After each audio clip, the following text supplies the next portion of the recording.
The one that is most powerful, like a psychedelic experience, is called conscious connected breathwork. And this is the one that requires a lot of setup. You've got to sign waivers. There are contraindications because it does elicit altered states of consciousness. And you need a trained facilitator and insured facilitator to be sort of guiding you through that type of thing. You do this. That's a lot of paperwork for a bit of breathing. My God. Yes, and it lasts 90 minutes. So it's actually a breathwork ceremony. It does require a specific technique that is just really difficult to get without a facilitator. Life today is chaotic, unpredictable, and constantly shifting. But within the chaos lies opportunity, and we're here to seize it. This is Generation Uncharted. Richard L. Blake, thank you so much for joining me. You quite literally teach people to breathe through the hard times in life. So my first question to you is, why is breathwork so underrated? Well, good question. Thank you for having me, Lewis. I think it's underrated because it's just so free and cheap, and you can't really patent it. And it does require a little bit of effort. A little bit like, going to the gym or going to a yoga class or something like that. Whereas, a lot of people can't find the time in the day or won't find the time in the day to do something like that. They can find the time of the day for taking a pill or things like that. And it's a little bit of effort and probably not enough good publicity. I think it is getting a big push. A lot of celebrities are in breathwork these days, and a lot of scientists are now publishing studies, including myself and Dr. Andrew Huberman, who's become quite famous, promoting breathwork. So it's definitely on the up, but it's got a long way to go. So for people thinking, what on earth is breathwork? I've never heard of such a thing. Can you give us a bit of a brief description of what exactly it is, what exactly it entails? Yeah, so there's a few facets of it. The kind of original facet is pranayama, the yogic breathing that comes from India, and they've got a lot of techniques there to do with helping you relax, helping you focus, helping you go to sleep, helping you deal with pain. There's newer kind of Western trends now, like the Buteyko breathing method. So Buteyko was a Soviet, I think may have been Ukrainian, let's just say USSR scientist who developed these types of techniques to help people with dysfunctional breathings, more for people with asthma or dyspnea, which is like chronic overbreathing. And then Patrick McKeown has made this sort of more mainstream and applied it to athletes, and his training is the Oxygen Advantage, which I've done, and he's got a great book, several great books called the Oxygen Advantage, that talks about how we can be optimizing our breath, how we can optimize it for better focus, for anxiety. He cites this study that shows that I think 70% of people with dysfunctional breathing have anxiety. So it's a real link between breathing and our anxiety. And there's a growing amount of links between breathwork and what it can do. Yes, it can affect our mental state, like I said, pain reduction, anxiety, sleep. But a really interesting study just came out a couple of days ago showing that breath can actually affect our skin bacteria. So people who are having skin issues can improve it by doing breathwork, like relaxing breathworks. And then another facet is the sort of more altered states of consciousness type of breathwork. And that's the one I did my PhD in. I ran a randomized control trial on that. And this is sort of going on the tailwinds of the psychedelic renaissance, the third wave of psychedelics. A lot of people are using psychedelics to heal PTSD and treatment-resistant depression and things. And breathwork, this conscious connected type of breathwork, this really powerful one, has been shown to do similar things. So studies have shown it changes brainwaves to the same extent as a 3-gram dose of psychedelic mushrooms. It changes cerebral hemodynamics, so the blood flow in your brain, to the same extent as a 3-gram dose of psilocybin mushrooms. And as well as that, it's having real benefits to people's anxiety, is what I tested in my randomized control trial, but also things like life purpose. Gaum 2023 found that this type of breathwork increases people's sense of life purpose. And, we're in a bit of a meaning crisis as well. These meta crises we have.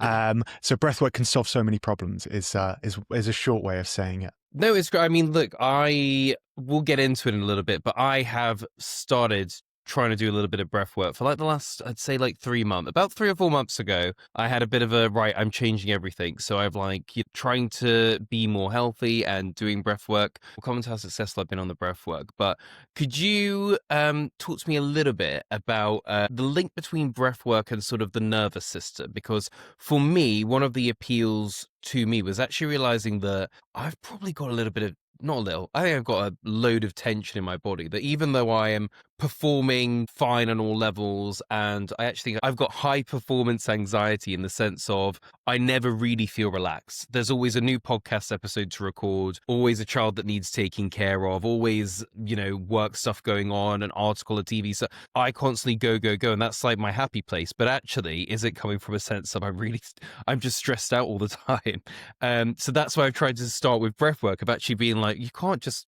walk around like stressed out and having it all on your shoulders. So I'm trying that. So one of the appeals to me was about this whole, it helps with your nervous system and just sort of deregulating that. So talk to me a little bit about how breathwork impacts that nervous system. Yeah. Well, it's an interesting one, isn't it? That most people don't have the problem that they work too hard. Most advice is for people who are maybe a little bit unmotivated, a little bit lazy, and they're great at relaxing. They relax too much and they can't get things done. But there are a minority of people, high achievers like yourself, who actually need to be taught how to chill, how to rest without alcohol or things like that lead to worse outcomes. I can't even watch TV. Like when I watch TV, I will have the laptop and I'll be writing emails and stuff.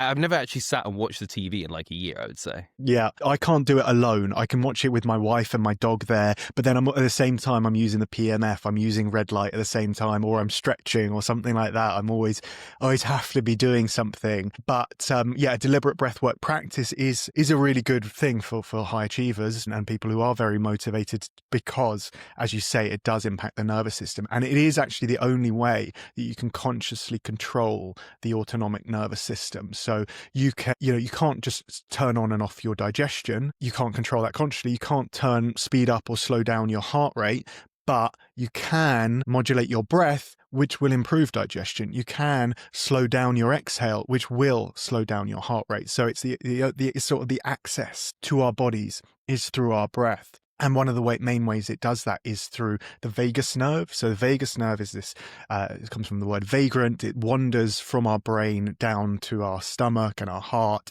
And it's kind of a two-way communication system. It's like the stomach goes, we're safe down here. The brain receives the message. We're safe up here. And they're telling each other, going back and forward, are we safe? And ways you can impact that vagus nerve is through, as I said earlier, slowing down the exhale. So that will relax you, whereas speeding up the exhale and slowing down the inhale will actually be more excitatory to the nervous system. It's actually a way of getting more energy. And another thing you can do is create nitric oxide with slower breathing and with nasal breathing. And nitric oxide is this molecule that helps you to relax and helps you to breathe more clearly and more fully. The other thing it can do is increase vagal nerve tone. So that vagus nerve is a kind of way of saying resilience. The more toned your vagus nerve is, the more capacity you have for stress.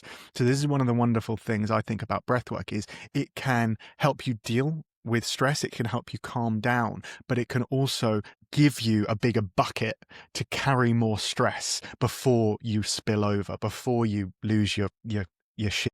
Sorry for swearing. I don't know if this is a sweary podcast or not. Before you go into that panic attack, before you feel overwhelmed, there are certain breathworks like breath hold trainings that will increase your capacity for stress and be able to help you to do more. This is blowing my mind. Walk me through this then. Breath stress. Like, what would someone have to practice? How often would they practice? And if you are someone that gets stressed out quite easily and loses, can't handle it and maybe has an anxiety attack or whatever it is, where would you begin if you wanted to? If you've just heard you say that, say, okay, how do I do this? And how long do the effects take to start kicking in? Walk me through it. Yeah.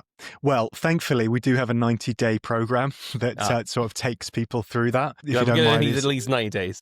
Yeah, because it is a lifelong practice. Obviously, it's like going to the gym, right? If you go to the gym, you'll get bigger muscles, you'll get fitter. But if you stop, you're just going to go back to sort of the shape you were in at the start. So it is a practice, and you do learn these tools, and they do get easier over time. So a technique for increasing capacity would be something like this Soma breathwork that we teach on the 90-day intensive. It involves breathing to a beat. So it's different beats. Sometimes it's an inhale of 4 and exhale of 4. Sometimes it's a bit faster. It's an inhale of 2 and exhale of 2. And then we do breath holds. So you'll inhale after breathing quite vigorously for several minutes, and then you'll hold your breath, and then you'll hold it until you can't hold it anymore. Then you'll take another breath in, and you'll hold the breath in for that time. And then during that time, all sorts of incredible things happen. I mentioned increasing vagal nerve tone through hormesis. So hormesis is this principle of what doesn't kill you makes you stronger. So when you go to the gym, you're breaking down your muscle fibers, but you're having an overcompensation. Your body goes, okay, we've broken down some muscle fibers there. We'll rebuild them stronger.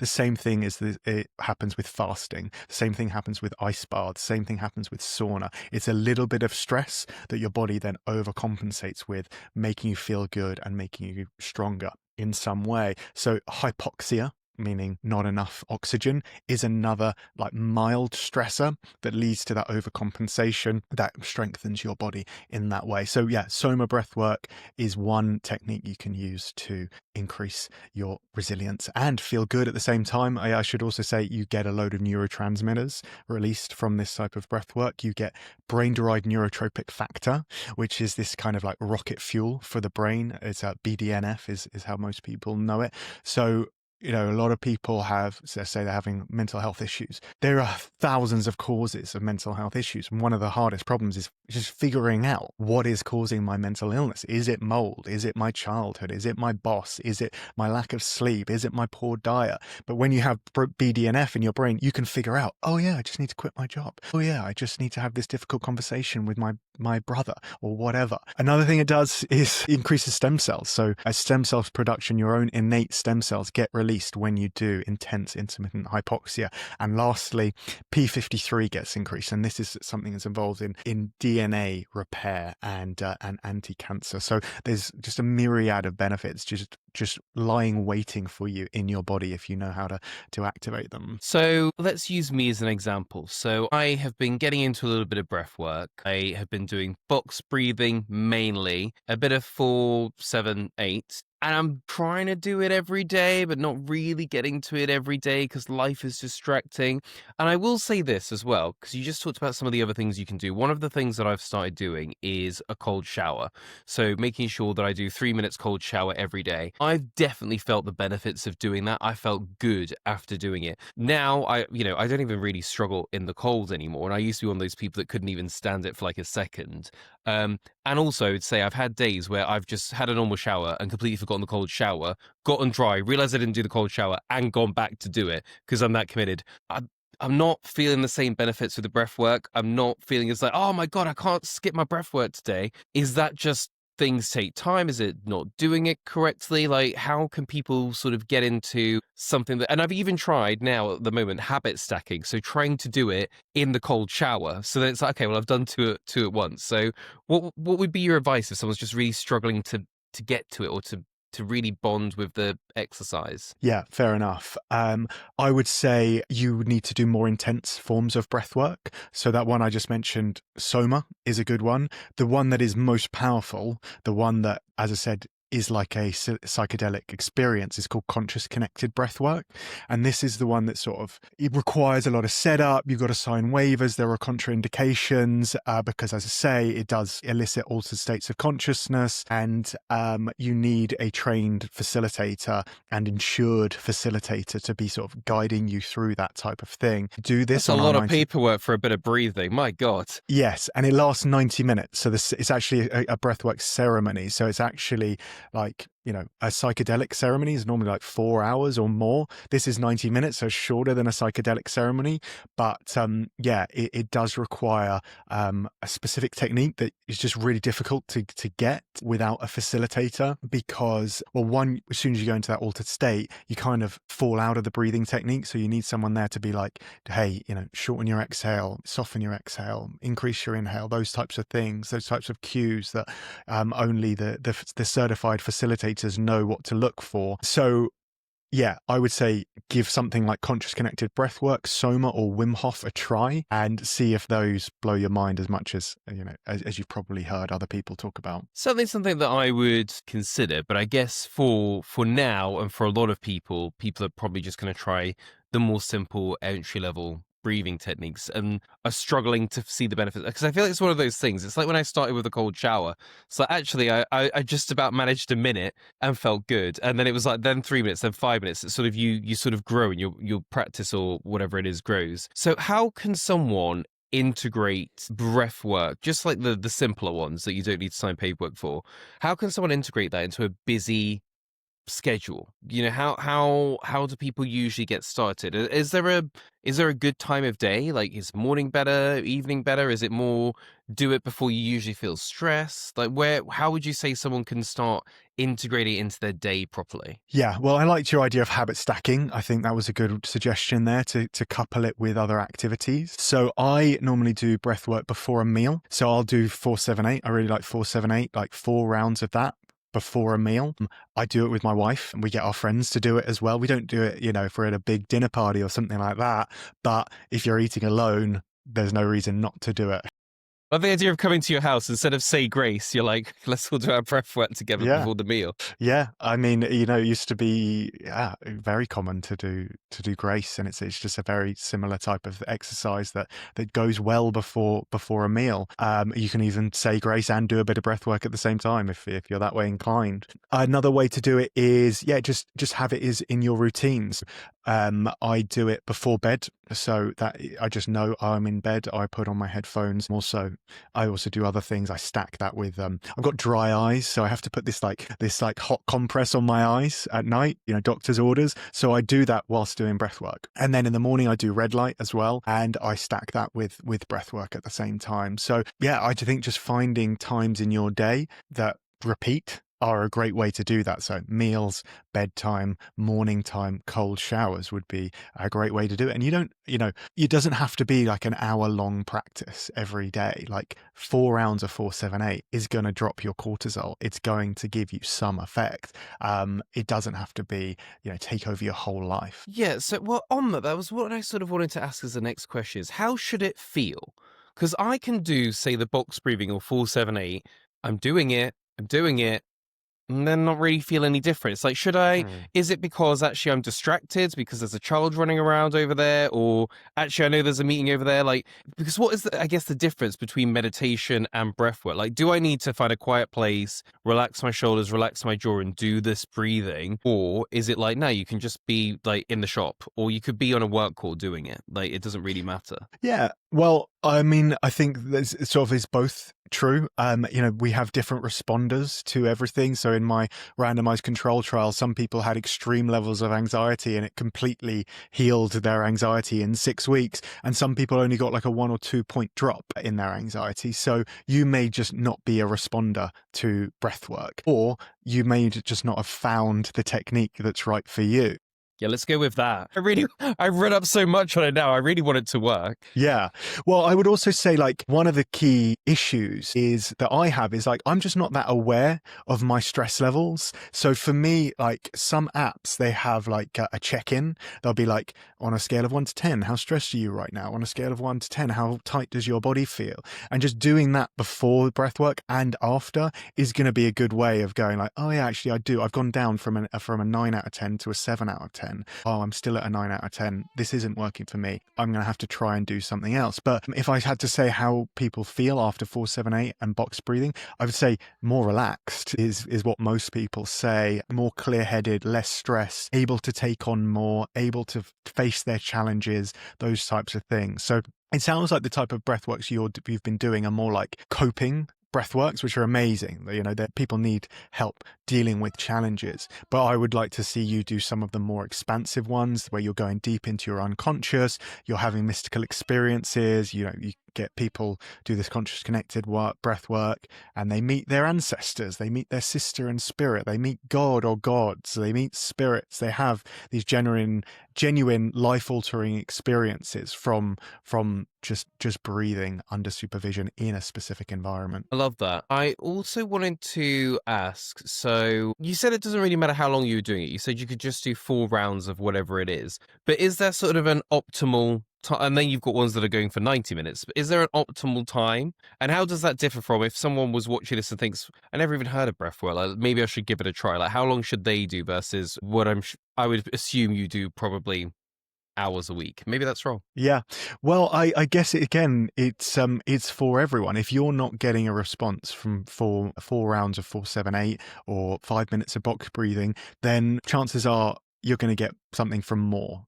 Most people meditate, most meditators probably go for like 20 minutes. I sometimes do 10 minutes and then I'm like, I didn't get as much as I don't feel the same as I did with 20 minutes. For me, it takes 10 minutes for me to settle in, and then I actually get 10 minutes of meditation, of deep thought, of beta brainwaves.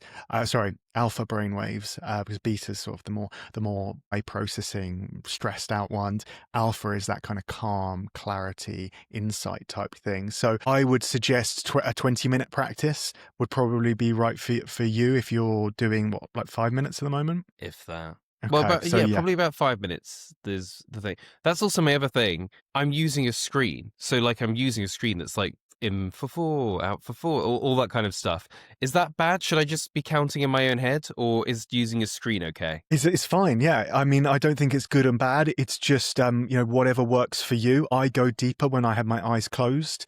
I base that on, going back to psychedelics, they've done studies with psilocybin mushrooms where they have people's blindfolded using an eye mask or just having their eyes open. And when people are having their eyes open, there's too many distractions. They don't get the dendrite growth. So dendrites are these sort of like the bits on the end of our brain that grow with psychedelics. And that's what makes us smarter, extends life now as well. So definitely having the eyes closed, I think that might be something you want to experiment with.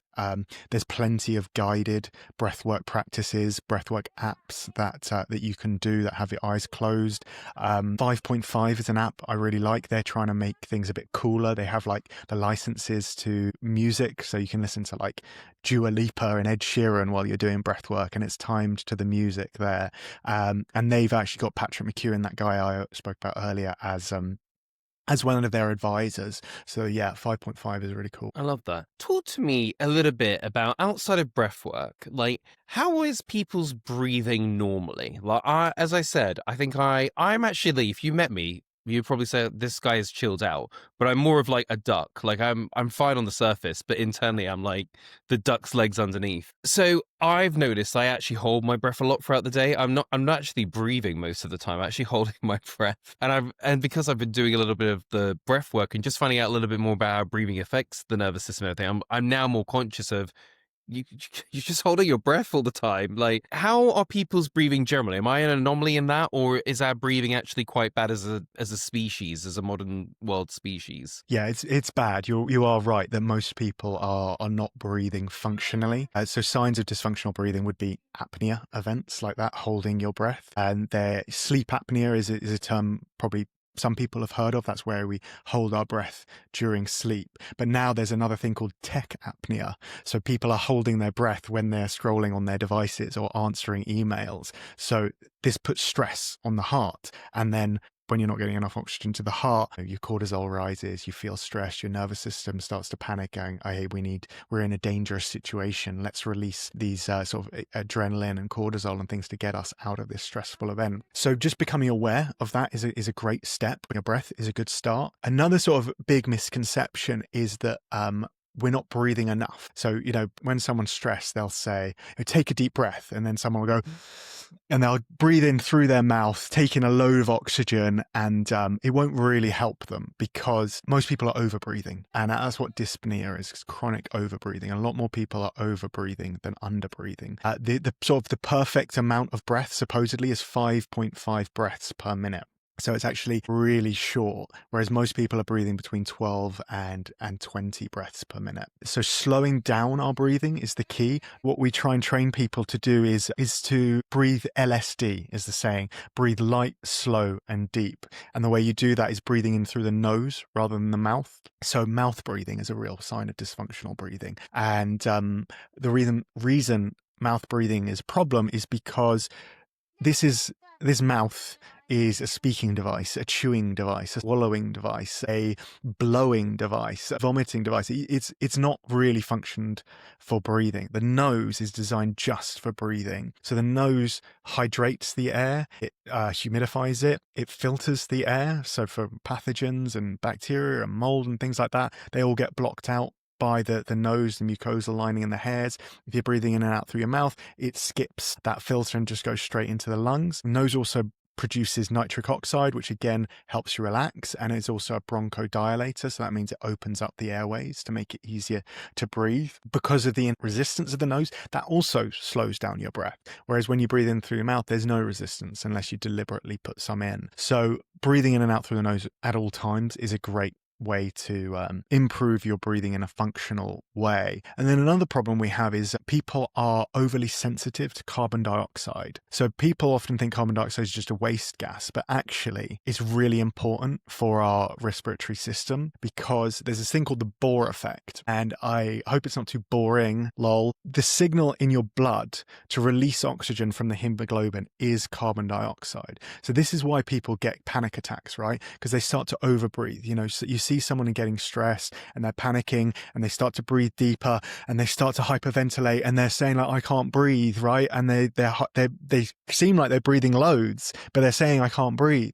And the reason that's happening is because they're blowing off all their carbon dioxide. When someone is having a panic attack, what you want to do is tell them to slow down their breathing, one, by breathing in and out through the nose. Secondly, if they don't, you can give them a brown paper bag. That brown paper bag trick actually works, not because they're breathing in more oxygen, because when they breathe into that brown paper bag, they're breathing back in carbon dioxide, which then goes to the blood to release the oxygen from the hemoglobin into the cells, and then that should help to calm them down. If you don't have a brown paper bag, just cupping your hands over your mouth and nose is another way to re-breathe in more carbon dioxide and help people to settle down their breathing. That's really interesting because I think a lot of people, I don't know how many people, but I think a lot of people might say, oh, breath work, like, don't be so stupid, like, whatever, like, be very skeptical of it. But then if you say, what about the brown paper bag? I feel like everyone has at least seen someone do that, or it's been very big in films. It's like it's always been there. It's just maybe not had the publicity that other things have. Talk to me a little bit about meditation versus breath work. Are these two things that should be done in tandem, or can you just be a meditator that doesn't really do breath work, or vice versa? And what have you personally seen the biggest benefits from meditation or breath work? Yeah, I think they're really complementary. They can be stacked together. Some people really struggle to do meditation right. Some people, if you're just talking about mindfulness meditation or Vipassana, if you just tell the average person, okay, just sit there for 20 minutes and don't think about anything, they're going to struggle. Actually, breath work is a really good way of giving them something to do whilst they get into that meditative state. So you could say, okay, you're going to do a 20-minute Vipassana and you're going to start with 8 rounds of 4, 7, 8. So those first couple of minutes, the mind is doing something, is counting, and your body is starting to calm down. You're sending those signals to your brain and to your body to settle down. You're allowing the brainwaves to go from beta down into alpha and maybe down into theta as well. So yeah, it can be a really nice way to stack things together. I've gone through phases. Like I started with meditation and then I did loads of conscious connected breath work, and then I did loads of Wim Hof, and then I did loads of Soma, and then I did loads of functional breathing, and now I'm back at meditation. Now I'm doing loving kindness and mindfulness, like 15 minutes in the morning, 15 minutes before bed. And then occasionally I'll do like a big conscious connected breathwork ceremony, or I'll do Soma breathwork. If I want to go like deeper, I do that in the sauna. So, it doesn't have to be like, this is the way to do it. It's like, what's the best form of exercise? Well, it's the one you'll do. We live in a world that is very stressful. All the statistics say we're more stressed out than ever. We have got beeping devices that are always, stressing us. The amount of people that are like glued to their phone, I'm like, your phone is not bringing you any joy. It's just constantly pinging for you. So we feel a lot of stress in our day-to-day lives. Why are people more likely to pop a pill or drink a bottle of alcohol than try breath work? Yeah, it's a good question. I think because a lot of people are just overwhelmed, as you said. Like, there's so many things desperate for our attention, right? You've got your kids, your boss, you've got your notifications on your phone, your email. And most people are just, especially like in London and San Francisco, big cities, the pace of life is so intense. If you don't get a hold of your life, life and your habits, you're just going to spiral, right? You're just going to eat junk food, drink alcohol, and in a few years' time, you'll be chronically ill in some way, and things will have gotten on top of you. So in our 90-day intensive, sorry, another advert for this, but we do go over all these habits. Like it could be your nutrition is causing your anxiety and your overwhelm because you're having a bottle of Coca-Cola, it's spiking your blood sugar, and then you're having a huge insulin crash, and you're like, I don't understand why I'm tired and anxious. Like, well, yeah, an hour ago you just had a Coca-Cola and a packet of crisps for lunch, and you're wondering why you're feeling anxious. But it could be because of your diet. It could also be because people aren't sleeping enough. Like a good night of sleep is 3 times more effective than SSRIs for depression. But there is so much pressure to go to bed late, watching the latest Netflix show. I know you can't watch TV, but a lot of people stay up late because they can't turn off the TV, or they're out with their friends, or they're answering emails late, and then they're up early because, the kids need to get up early. They've got to do the school run. They've got to get to work. There's just very little incentive to actually to prioritize something extremely important for our mental health, which is just a good night of sleep. That's so new as well, I guess. Do you remember in the old days where there would be like, I'm not even that old, I'm talking about the old days, but do you remember in the old days where there were only like 4 channels and half of them would like just go off air at night? So it's like there was nothing to keep, whereas now you've got your phone is constantly buzzing, you can watch anything you want on YouTube or Netflix at any time. It is a lot more, and I have children, so even if I do go to bed and be good, like they will just come in the middle of the night and start kicking and fussing. So I mean, I'll never be able to sleep until they're a bit older, but it's so weird how much distraction there is just from sleep that there wasn't even 20 years ago. Yeah. And mobile phones, someone said it, we've invented the car without inventing the seatbelt with mobile phones. People think it's okay to have those blue lights and ultra stimulating devices in bed. And then the first thing they do in the morning, they check their phone. And what does that do? So going from delta and theta brainwaves straight into beta and skipping that alpha stage sets you up for ADHD for the rest of the day, sets you up for dopamine hunting for the rest of the day. So makes you more addicted to your phone. So a couple of practices we teach is like no phone an hour before or after bed. So, for the first hour of the day, don't check your phone. Certainly not in bed. Wake up, do 10 minutes of meditation, brush your teeth, and then have check your phone. That's quite tricky to do though in the modern world. I got to be honest. I mean, personally, you're gonna hate me for this. I do have the iPad on in bed, and I don't know what I just can't sleep in silence. I need like something to be on. So that's number one.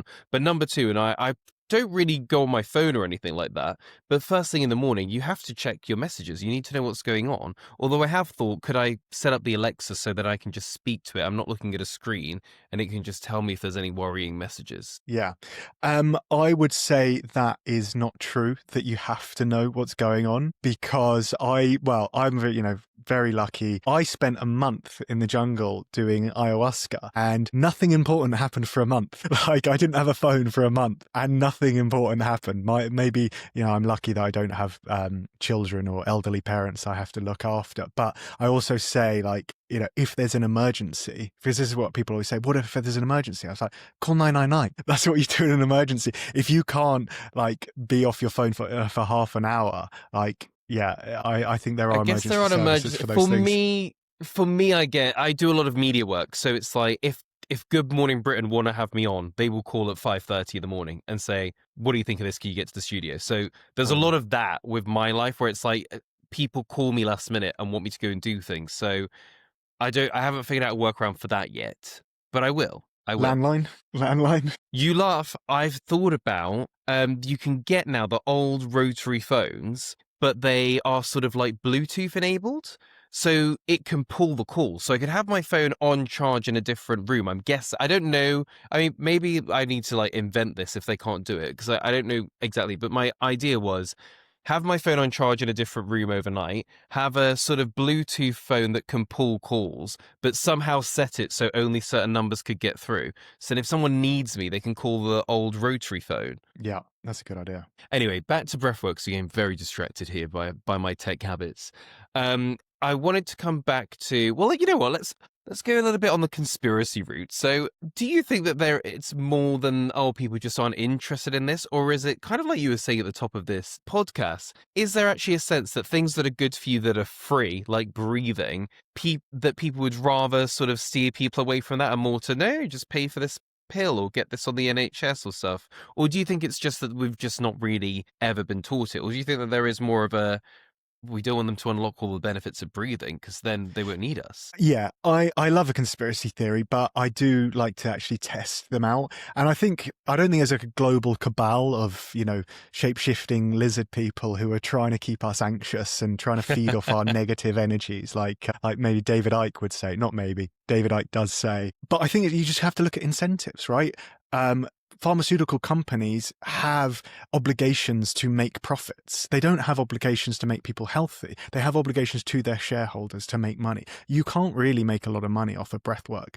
There are apps out there, like I said, like 5.5 and Moonbird, who have these cool devices who are making money. But these are just small-time players, but compared to these billion-dollar pharmaceutical companies. But I think that's more the case in the US, where I think they do still spend like $2 trillion on healthcare in the US. Like, people think they don't spend anything, but they spend a lot. It's for it's only for people on Medicare. In the UK, you can now be prescribed meditation on the NHS. So that to me is a sign, like, the NHS, which is, riddled with debt and dysfunction, meditation is a great answer to a lot of their problems, because a lot of people are just dealing with like mild to moderate anxiety. Them going on SSRIs, dealing with all the side effects that come with that, is not the best option. Whereas a doctor can just now say, a GP, just try this approved, verified, scientifically proven meditation app the NHS provides. And one of my goals is to get conscious connected breathwork into the NHS, because I do think for a lot of people, it's the best option because it's almost free. It only requires a little bit of time. It doesn't have any side effects. And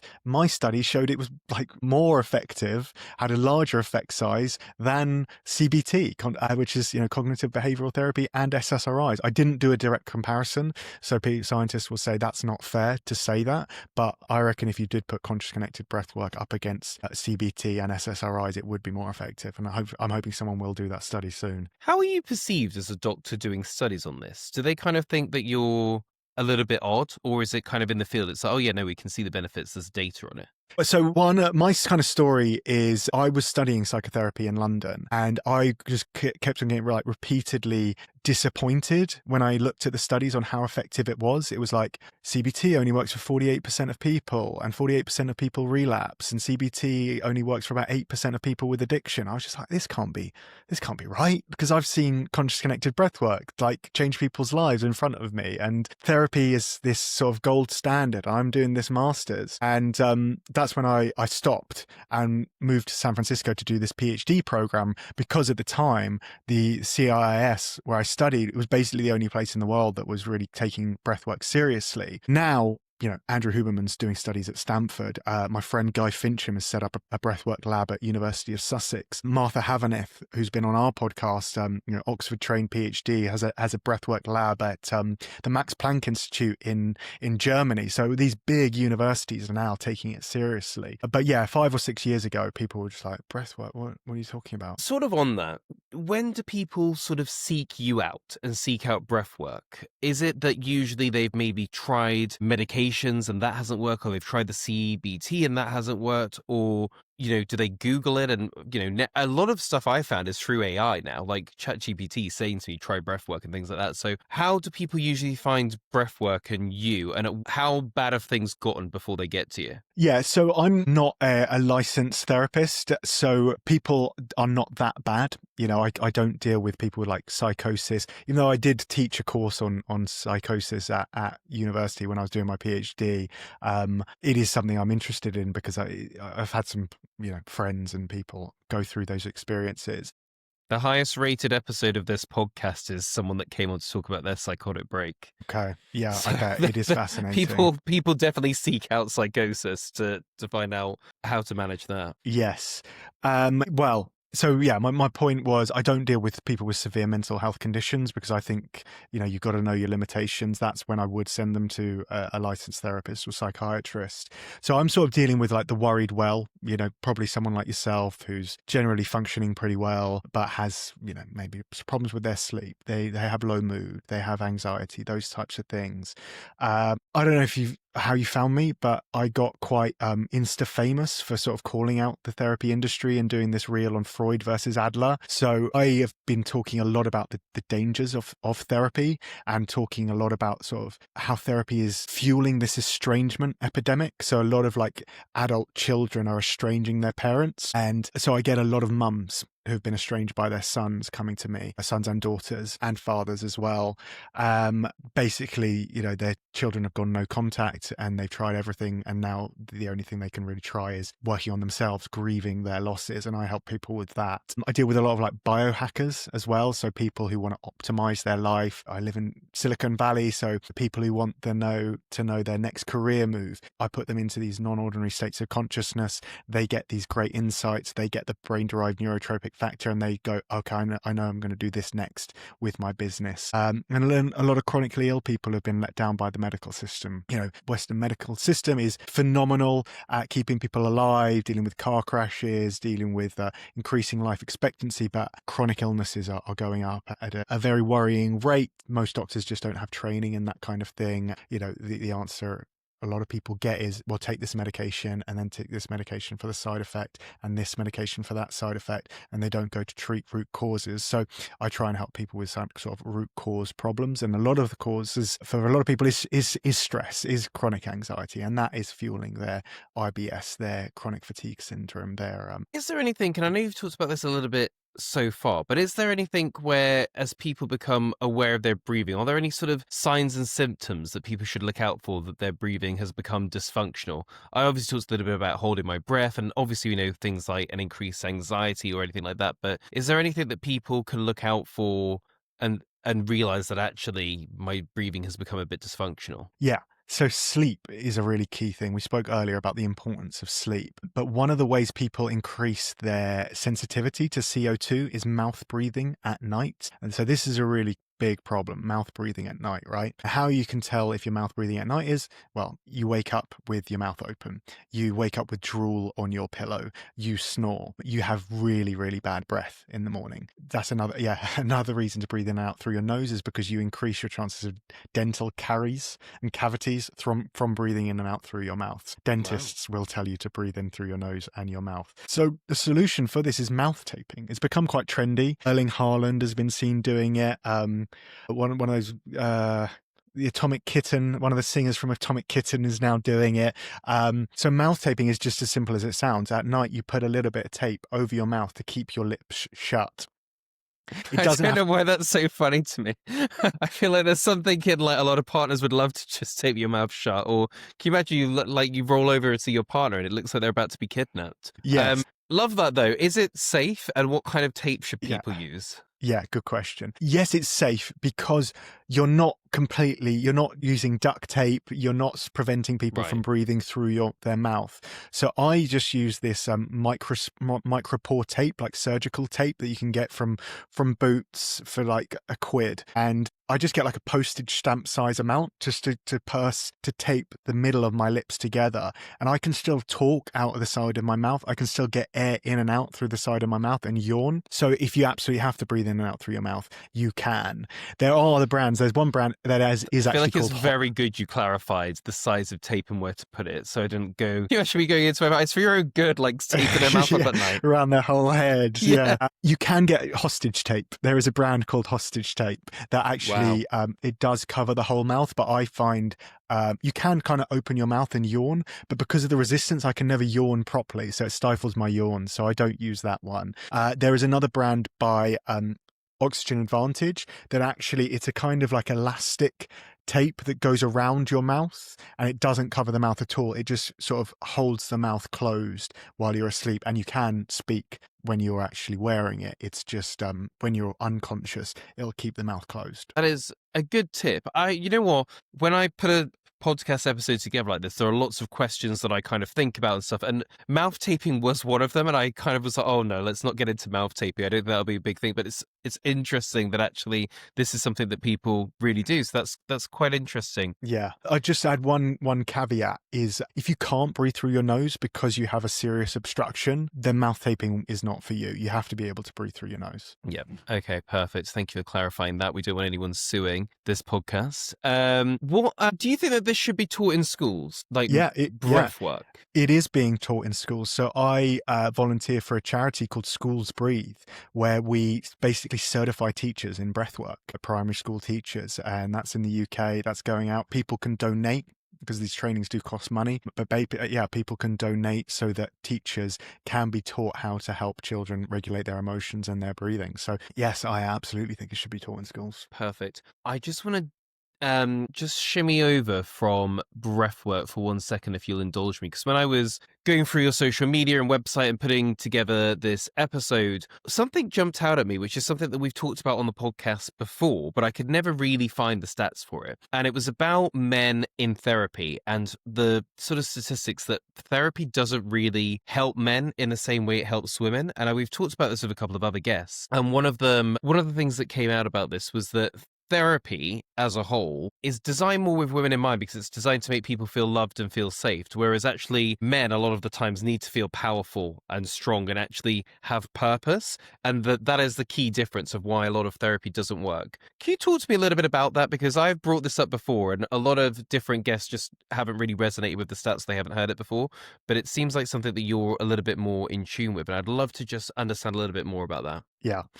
So I did actually just create a CPD course for psychotherapists in the UK, how to deal with men in therapy. And I had to sort of raise the awareness that, something like 46% of men drop out of therapy prematurely. This was an Australian study, and 26% drop out after one session. A lot of the traditional response to that has been, "Oh, men are the worst. They won't engage with therapy."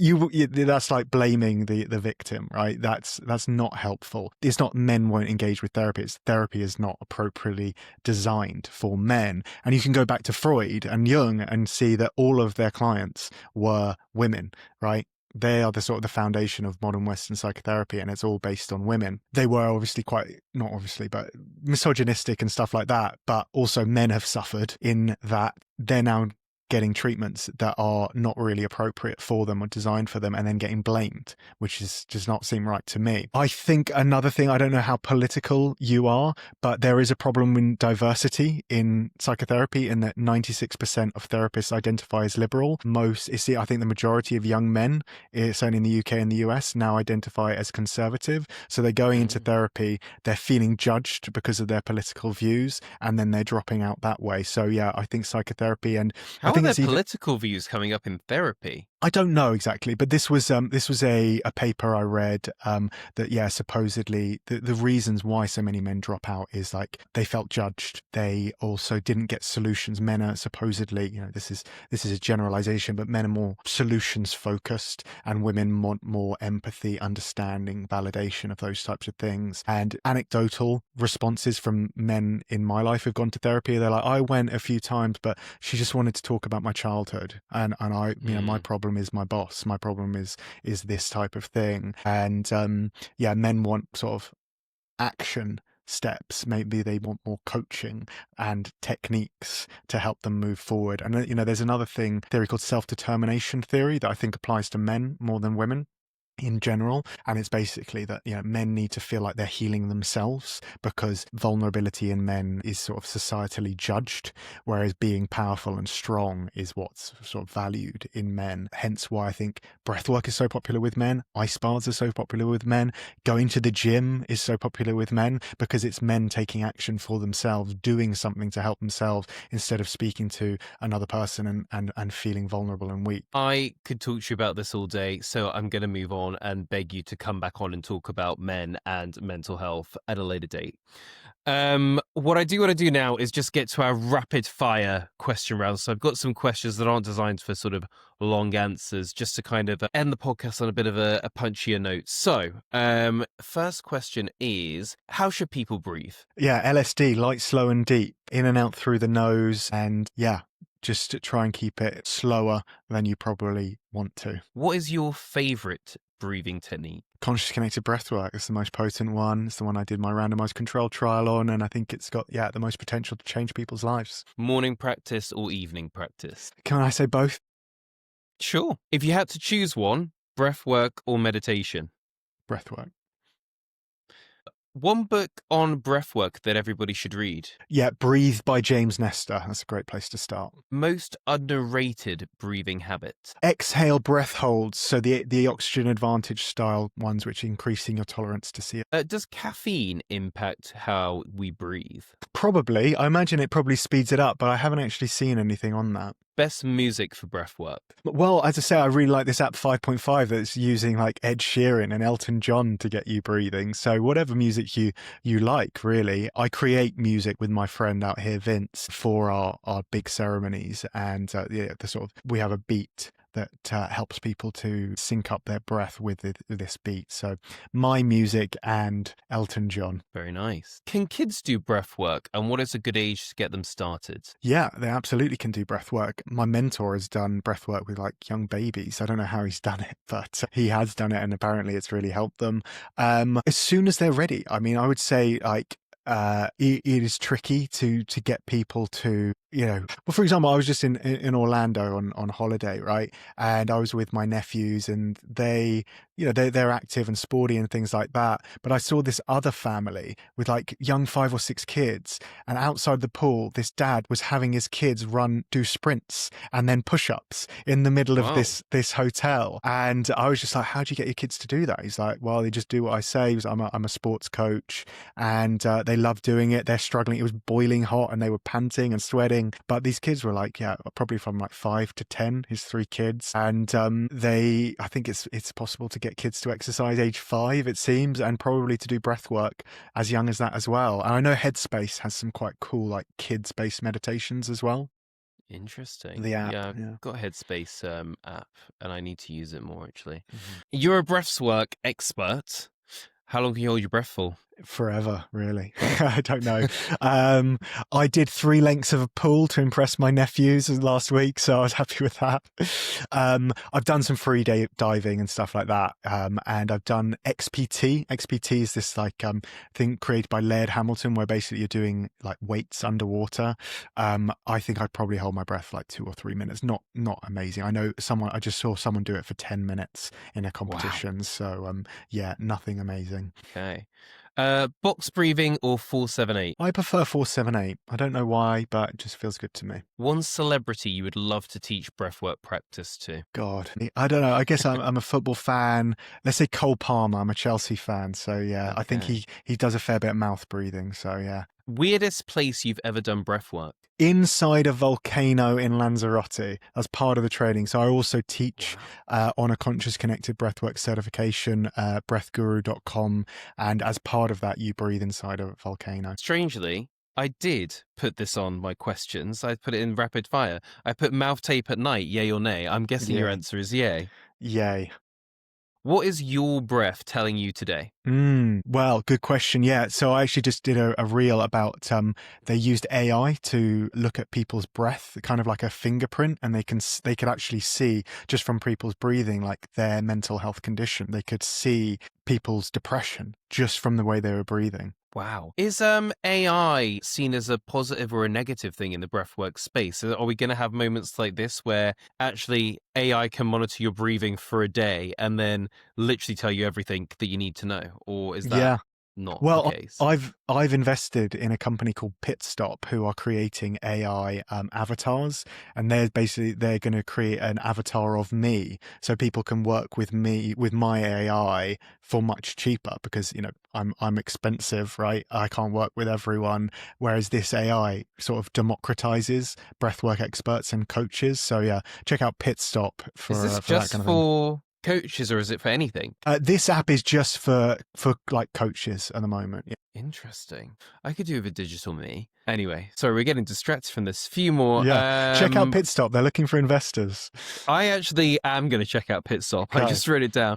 Final word to skeptics of breathwork. I think you just got to try it. I think you've got to try a conscious connected breath work or a soma breath work ceremony. It's one of those things that sort of it needs to be seen to be believed or experienced to be believed, because I've got so many testimonials of being like, oh my God, wow, I can't believe this. I can't believe this just happened for breath. But people don't really, they think it's like staged until you actually try it. And then people are just like, yeah, this is legit. Right. If people have listened to this and thought, oh my God, you know what?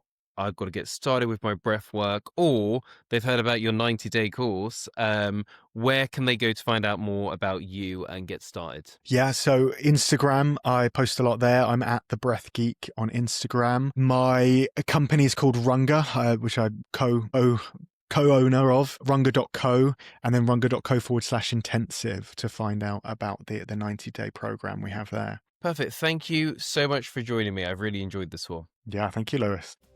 Thanks for watching. Don't forget to like and subscribe.